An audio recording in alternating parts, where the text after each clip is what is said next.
আসসালামু আলাইকুম সুপ্রিয় শ্রোতা, আজকে আপনাদের সাথে আলোচনা করব গ্রেড বিম সম্পর্কে। গ্রেড বিমের অনেকটা অংশ আছে, তো প্রথমত যে অংশটা নিয়ে আজকে আলোচনা করব সেটা হচ্ছে ল্যাপিং সম্পর্কে।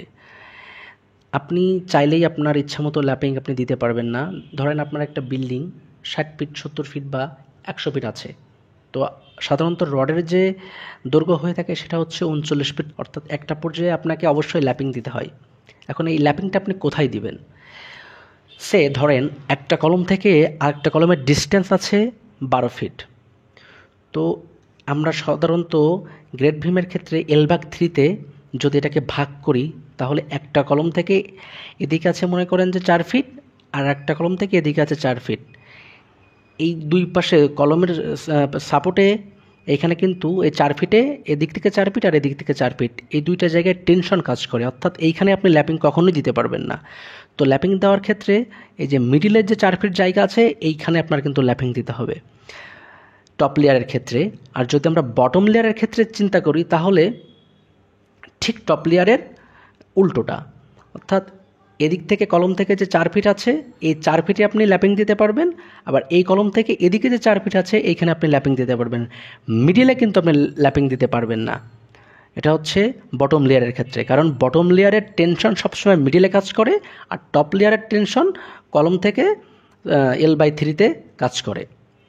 এখন এই যে টেনশন কাজ করে, এটার জন্য আমরা কিন্তু সাধারণত এক্সট্রা টপ বা এক্সট্রা বটম ব্যবহার করি।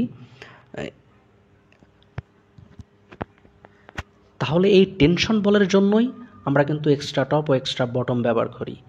দেখেন, আবার যখন আপনার ভীমের সাধারণত স্ট্র্যাপের স্পেসিং, এটাও কিন্তু যেখানে টেনশন বল কাজ করে বেশি সেখানে কিন্তু স্পেসিংটা মানে স্পেসিংয়ের দূরত্ব কম হয়ে থাকে, আর যেখানে টেনশন জোন কাজ করে না সেখানে কিন্তু সাধারণত আপনার স্ট্র্যাপের আর ভীমের ক্ষেত্রে আমরা যে ল্যাপিংটা দিই এই ল্যাপিংয়ের পরিমাণটা কিন্তু হচ্ছে 60D। অর্থাৎ ধরেন আপনার 16 মিলি ডায়ের রড ব্যবহার করলেন, তো এখানে হচ্ছে তাহলে 60 × 16 অর্থাৎ 960 মিলিমিটার, অর্থাৎ 3 ফিট 2 ইঞ্চি। এই 3 ফিট 2 ইঞ্চি আপনি ল্যাপিং দিতে পারবেন। আরেকটা খুব গুরুত্বপূর্ণ দিক আছে, সেটা হচ্ছে মনে করেন যে আপনার ভীমের যে মেইন বারগুলো আছে এটা কিন্তু অবশ্যই কলমের মধ্য দিয়ে আপনাকে দিতেই হবে। কোনোভাবেই কলমের বাইরে দিয়ে এই ভীমের রড কিন্তু দেওয়া যাবে না।